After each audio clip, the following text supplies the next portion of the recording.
Muito bem, meus amados irmãos, a paz de Yeshua HaMashiach. Amém. Nós estamos aqui de volta com a nossa sexta aula de eclesiologia, a doutrina da igreja. Estamos no nosso primeiro período desse vídeo aula e a página que estamos aqui da nossa apostila é a página de número 21.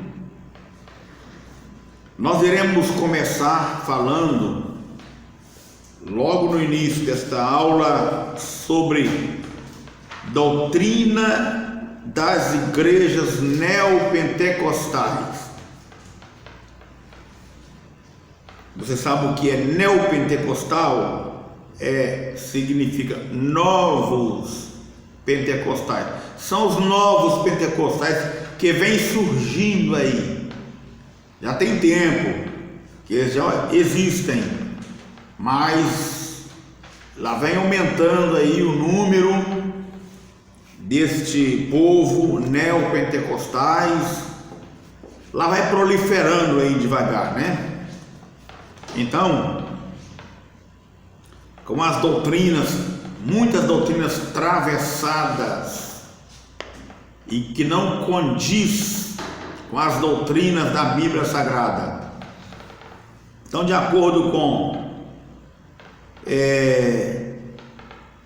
o dicionário dos movimentos pentecostal e carismático, fala sobre a confissão positiva, que é um título alternativo para a teologia da fórmula da fé, também conhecido como fé ou doutrina da prosperidade,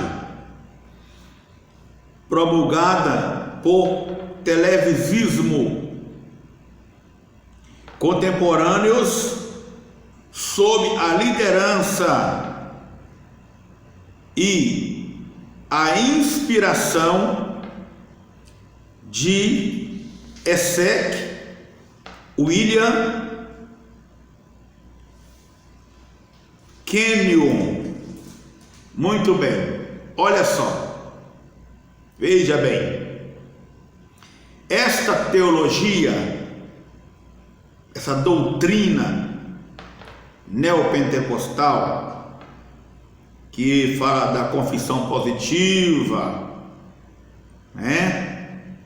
E eles ensinam muitas aberrações, porque eles ensinam que o crente precisa buscar a prosperidade, mas a prosperidade que eles falam aqui, porque o que nós entendemos por prosperidade que a gente entende, não é dinheiro não, nem sempre dinheiro é prosperidade. Sabe o que é prosperidade? É ter saúde, é ter vida santa com Deus, é servir a Deus em espírito e em verdade, é ter uma família abençoada. Isso é prosperidade. Isso é prosperidade. Agora, dizer que se um crente for pobre,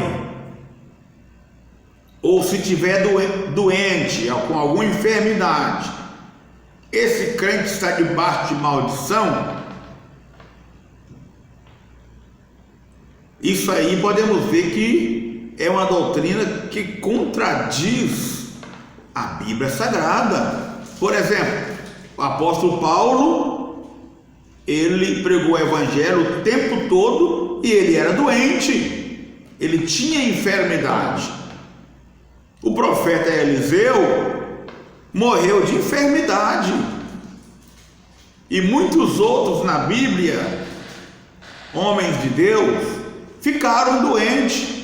Até o próprio Jesus, o profeta Isaías vai dizer lá no capítulo 53 que ele se enfermou, e vai dizer também que ele entrou em estado de depressão, lá em Mateus capítulo 26. Vai dizer que ele entrou em depressão, ele teve enfermidade. Então por que um crente, um cristão, não pode ficar doente, né? Então a doutrina da prosperidade ensina essas coisas. A expressão confissão positiva pode ser legitimamente interpretada de várias maneiras. O mais significativo de tudo é que a expressão confissão positiva se refere literalmente o trazer à existência o que declaramos com nossa boca, uma vez que a fé é uma confissão. De acordo com Paulo Romeiro, o seu livro Super Crentes, o Evangelho segundo Kenneth Hagin, e também da pastora Valnice Milhomens, que é uma pastora que também tem programa em rede de televisão, né? Juntamente com os profetas da prosperidade, a corrente doutrinária que ensina esse povo que eu mencionei aqui, são a corrente doutrinária que ensina que uma vida medíocre do cristão é um indício de falta de fé. Então, resumindo aqui, um cristão deve ter a marca da plena fé, ser bem sucedido. Bem sucedido é isso aqui, ter dinheiro, ser rico, é isso que eles querem dizer, ser bem sucedido. Não pode ser pobre, tem que ter saúde plena, saúde de ferro, saúde de leão. Esse povo é terrível, irmão. Eles criticam e condenam os crentes que têm problema de saúde, que são doentes, que são diabéticos, que tem outros tipos de doença, né? Sabe o que eles falam? Estão debaixo de maldição, estão em pecado. É isso que eles ensinam. Tem que ter saúde plena, física, emocional e espiritual, além de buscar a prosperidade material, porque eles não concordam de jeito nenhum que um crente pode ser pobre. A pobreza e a doença derivariam de maldições, fracassos, vida de pecado ou incredulidade. É isso que eles ensinam na doutrina deles. A antropologia e a sociologia da religião apontam que no Brasil e nos Estados Unidos e em países africanos, os neopentecostais surgiram. Então, de onde vieram esses neopentecostais? De onde vieram? Não tinha outro lugar, né? Tinha que vir dos Estados Unidos mesmo, né? Estados Unidos países africanos surgiram aí, então, do sincretismo e entre as religiões cristãs evangélicas e as religiões africanas. Quer dizer, candomblé, espiritismo, viu? A gente passa ou assiste alguns trabalhos de certas igrejas neopentecostais por aí, que a gente não sabe se ali é uma reunião de crente ou se é reunião de espiritismo. A gente não sabe se é um culto ou se é uma sessão espírita, porque esse povo, tudo que acontece lá no meio do candomblé, eles traz para o âmbito neopentecostal. Neopentecostal. Vamos falar mais sobre isso aqui. Muito bem, vamos continuar. Tem muita coisa para nós falar ainda desse tipo de povo aí, né? Que tem arrasado com os pentecostais conservadores, por que não dizer pentecostais primitivos, né? Que ainda conserva as doutrinas básicas da Bíblia Sagrada.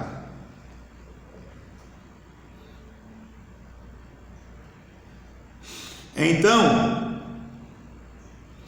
as religiões cristãs,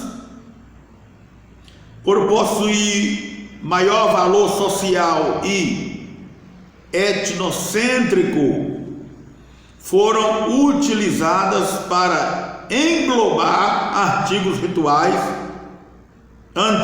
rituais místicos e mágicos das religiões africanas. As pessoas que gostam de rodar, gritar e cair no chão e ficar rolando para lá, para cá, finge que foi arrebatado, mas quando levantam do chão, não trazem nada que o edificam e não edificam ninguém também. Os cultos que este povo fazem são a maior bagunça, baderna e a maior extravagância espiritual. E vou dizer uma coisa: o incrédulo que entra dentro dessas igrejas, eles não entendem nada de nada, porque eles não sabem se estão na igreja ou se estão numa sessão de macumba. Então isso é muito complicado e nós temos que debater contra esse tipo de povo, porque eles vêm lastrando por aí, proliferando, tá? Vem proliferando por aí, alastrando no âmbito pentecostal e está escandalizando. Tem muito pentecostal aí que são pentecostais conservadores, mas eles também estão sendo criticados e apedrejados por causa desses neopentecostais que têm surgido por aí. Então estamos com esse tipo de problema, né? Quer dizer, coisas que não edificam os outros e nem edificam a si mesmo. A exemplo disso temos a Umbanda e as igrejas neopentecostais brasileiras, que é no Brasil. Mudando de página para a página de número 22.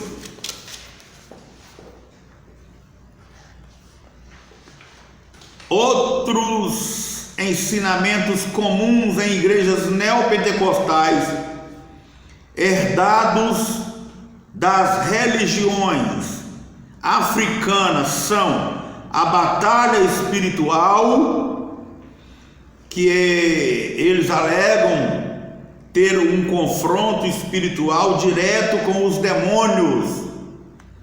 Isto é impossível, irmão, para uma pessoa, um ser humano, ficar dizendo que eu tive uma batalha espiritual pessoalmente com Satanás. Ele manifestou lá na minha casa, lá no meu quarto, lá, e nós tivemos uma experiência, eu tive uma experiência de lutar diretamente com ele, com o demônio. Olha, isso é antibíblico.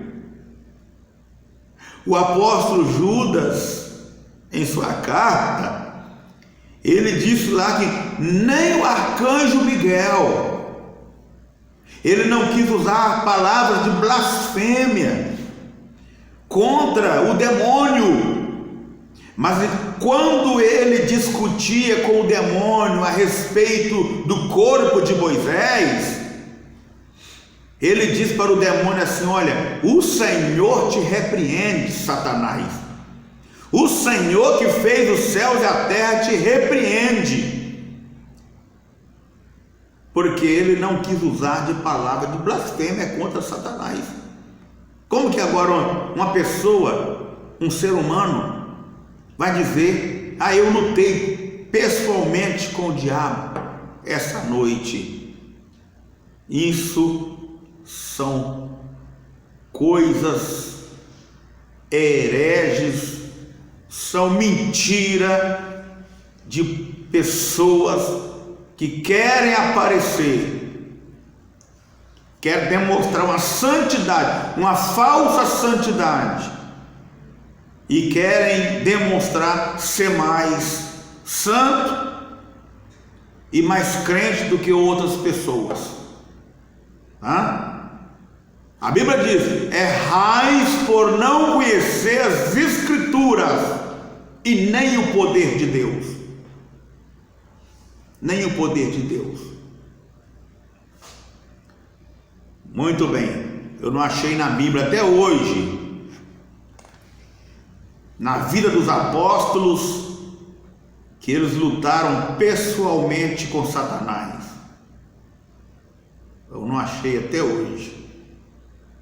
Mas no âmbito neopentecostal, que a palavra neopentecostal se chama novos pentecostais, são algumas ondas de pentecostalismo que vem surgindo a partir do século 21, e cada ano que passa vem aumentando o número desse tipo de gente. Agora tem uma igreja, tem um povo aí, que faz parte dessa classe de neopentecostais, que é chamado de as irmãs do roupão. Eles usam um vestidão de cor, cheguei, quando não é azul é rosa, quando é rosa é branco, aquilo vai até lá no pé, né? Sai varrendo a igreja fora com aquele vestido e coloca um véu na cabeça, que é um pano. Eu não estou falando do véu da igreja cristã no Brasil, não. Estou falando de igrejas neopentecostais que amarram um pano na cabeça e está por aí, cheio de heresia, rodando na igreja como se fosse um peão. Uma desordem, que só o sangue de Jesus para ter poder, rodando na igreja, roda para lá. Eu passei em frente à igreja, e quando eu olhei lá dentro, só tinha uma irmã no corredor. Aquela irmã rodava, mas rodava feito uma piorra. Misericórdia. Eu só falei diante de mim. O sangue de Jesus tem poder, porque isso não é de Deus. Deus é Deus de ordem e não de desordem. Isso quando não cai pro chão afora. Eu já vi pessoa andar de gatinho, de 4, dentro da igreja, dizendo que é Espírito Santo, que é poder de Deus. Na internet tá cheio disso, no YouTube. As irmãs lá andando de 4, os irmãos tudo andando de 4. Outro pega a cadeira e põe na cabeça e sai pulando com a cadeira na cabeça. Isso é Deus, irmão? Isso é desordem. Isso é heresia de neopentecostalistas, que nós não podemos aceitar isso. Nós, como pentecostal conservador, que conservamos as doutrinas da Bíblia Sagrada, que ensina que a igreja primitiva, quando recebeu a descida do Espírito Santo, a Bíblia não vai falar que eles caíram para o chão afora, que eles ficaram rodando dentro do cenáculo, e nem vai dizer que eles ficaram fora de si. Eles receberam o Espírito Santo e ficaram sentados no mesmo lugar. Está escrito lá em Atos 2. Ficaram sentados no mesmo lugar. Depois que o Espírito Santo desceu sobre eles e que eles falaram línguas estranhas e começaram a falar língua de outros países, aí que a Bíblia vai dizer assim: e levantando Pedro. Quer dizer então que eles receberam o poder de Deus, a plenitude do Espírito Santo, ficaram comportados, sentados no mesmo lugar. Só quando, depois que o Espírito Santo encheu a vida deles, então a Bíblia vai dizer assim: e Pedro se levantou. Mas levantou para quê? Para rodar? Não. Para pular? Não. Para andar de 4? Não. Levantou para pregoar as boas novas de salvação para o povo. E ele saiu lá fora, no cenáculo, no alpendre, no pórtico de Salomão, e disse para aquele povo: ei, este povo não estão embriagado como vós penseis, como vós estáis pensando, sendo 3ª hora do dia. Está se cumprindo agora o que foi dito pelo profeta Joel, que nos últimos dias o Espírito Santo, Deus derramaria do Espírito Santo sobre toda a carne. Vossos filhos, vossas filhas profetizariam, os vossos velhos teriam sonho e os mancebos teriam visões, e sobre os seus servos e sobre a serva também derramaria o meu Espírito, diz o Senhor.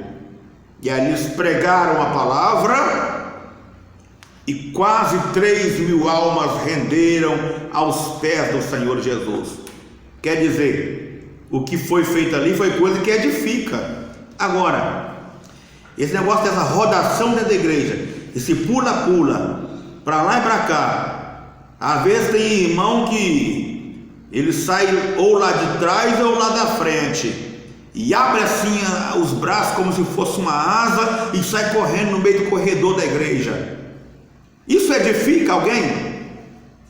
O católico ou a pessoa não evangélica que está lá dentro daquela igreja, ele vai ficar assustado com aquilo, porque a gente só se vê isso no centro de macumba, meu irmão. A gente só se vê isso no centro de macumba. Igreja não é lugar disso. Igreja é lugar de edificar. Paulo diz: quando vos ajuntais, que haja no meio de vós salmo, cântico espiritual, revelação, palavra, louvor, hino de louvor, seja feito tudo para edificação. Agora, aquilo que não edifica não é de Deus. Só pode ser de uma das duas partes, ou da carne ou do diabo, porque de Deus não pode ser. Muito bem, vamos mais um pouquinho aqui.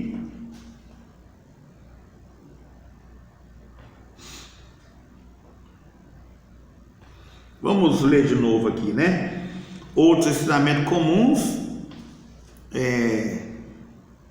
Nós já lemos aqui tudo, né? Nós vamos passar agora para a missão da igreja. Vamos passar para a missão da igreja. Nós vemos que aqui fala aqui, justamente a ênfase que as denominações neopentecostais dão a esses ensinos, que as levam a ser bastante criticadas pelas demais denominações. As demais denominações criticam este povo neopentecostais e criticam com razão. Eles têm razão de criticar, porque nós não aprendemos isso com as igrejas primitivas, não. Nós não aprendemos isso com os apóstolos, não. Nem com a igreja primitiva, e nem com os pentecostais conservadores, né? Que existe muito pentecostal conservador e é criticado pelas denominações protestantes também. Segundo os críticos, o sucesso do movimento teria seu fundamento na pulverização teológica promovida por Mary Baker Eddy e depois por um tal de Essex William Kenyon, ou misturar o gnosticismo das religiões metafísicas com o cristianismo pentecostal. Então, resumindo aqui, mistura de crente com macumba e macumba com crente. Dá até para reger aqui, né? É crente com macumba, macumba com crente. Ninguém sabe se é igreja ou se é macumba. Ninguém sabe se é pentecostal ou se é espírita. É misticismo. E Deus não habita no meio de misticismo. Deus não habita. Tudo bem até aí? Muito bem, amém? Amém. Vamos então mudar de tema um pouquinho. Vamos falar agora sobre a missão da igreja. A missão da igreja. A igreja não é um clube social, nem uma loja, nem uma associação de reforma, nem um lugar de venda de privilégios pecaminosos nesta vida ou na vida futura. Mas a igreja, ela é uma luz que brilha nas trevas. Mateus 5, versículo 13, vamos ler ao 16. Vós sois o sal da terra e a luz do mundo.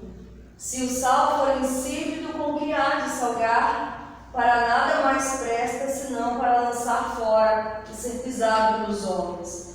Vós sois a luz do mundo. Não se pode esconder uma cidade edificada sobre um monte, nem se acende a candeia e se coloca debaixo do mas no velador, e dá luz a todos os que estão na casa.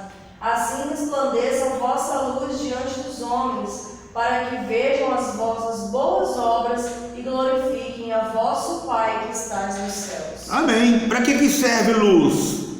A luz serve para alumiar, para clarear. Também serve para não deixar nós tropeçar em nenhum obstáculo, porque aquele que anda no escuro, nas trevas, ele tropeça.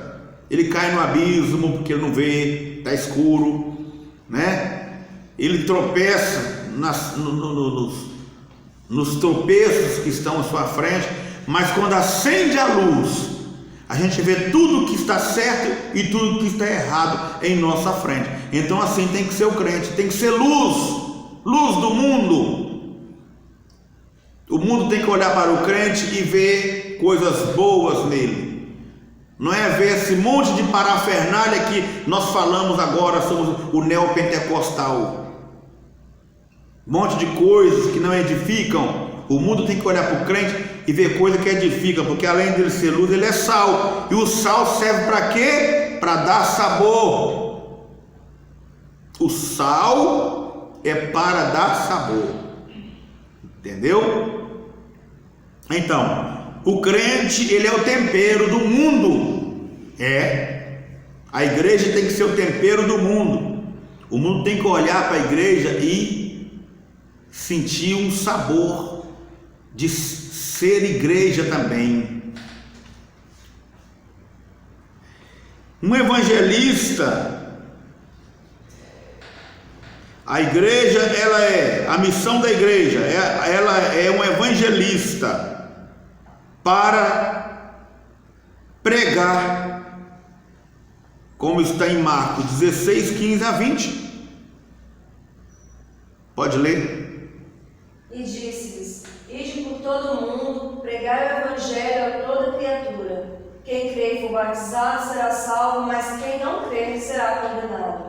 E esses sinais seguirão os que creem, e em meu nome expulsarão os demônios e falarão novas línguas. Pegarão as serpentes, e se beberem alguma coisa mortífera, não lhe fará dano algum, e porão as mãos sobre os enfermos e os curarão.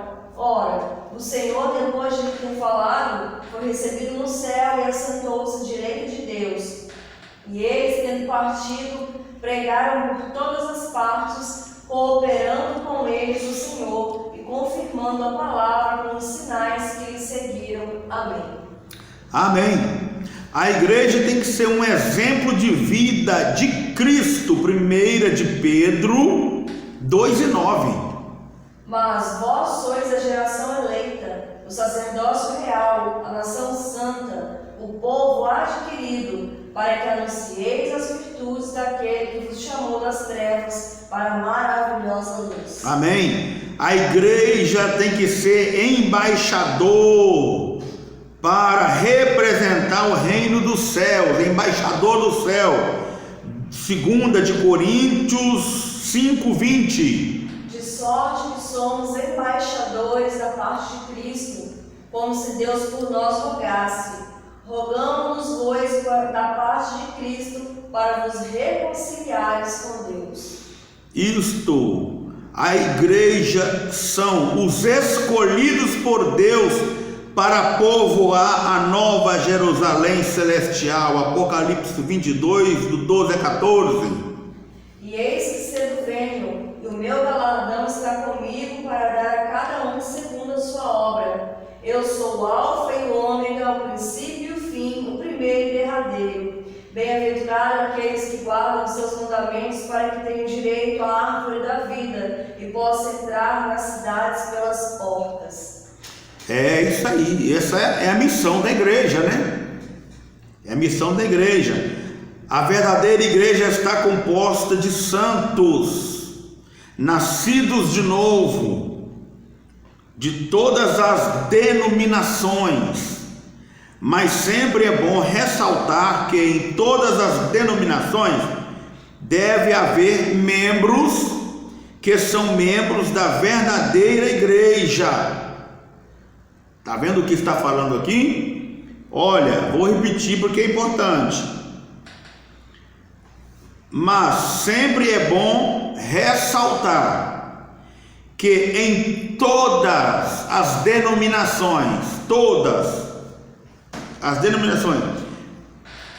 existem membros que são membros da verdadeira igreja, e que em todas as denominações deve haver membros que não são da verdadeira igreja.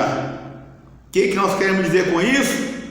Que em todas as denominações, por mais defeitos que elas têm, mas lá dentro dessas denominações, seja qual for, tem uma igreja ali que vai subir para o céu, tem algum santo ali, pode ser adventista, pode ser Cristão no Brasil, pode ser Assembleia de Deus, Maranata, Batista, Presbiteriana, Luterana, Anglicana, Igreja Católica, pode ser qualquer uma delas, tá? Todas, Assembleia de Deus, todas elas, existem pessoas lá dentro que faz parte da igreja verdadeira de Cristo e que irá subir no arrebatamento.